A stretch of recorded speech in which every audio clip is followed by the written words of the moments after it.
ito ay rated SPG. Striktong patnubay at gabay ng magulang ang kailangan. Maaaring may masiselang tema, lengguwahe, karahasan, sexual, horror o droga na hindi angkop sa mga bata.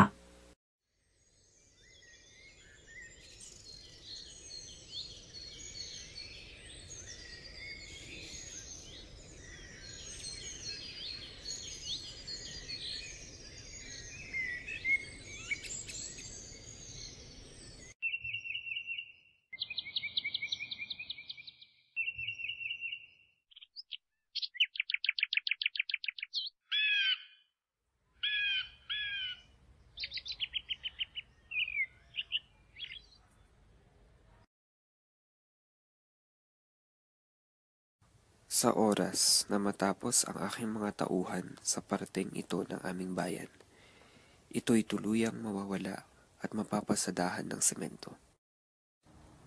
Isipin nyo, lahat ng puno, lahat ng nilalang, bawat pulgada ng dating maalikabok na daan ay tuluyan ng masesementohan. Isang daanang babad na babad sa napakatinding sinag ng araw. Ngunit hindi ito ganito dati, sapagkat isa itong daan ng negosyo at kalakal. Mga mangingisda, nabuhat ang kanilang mga lambat sa kanilang mga balikat.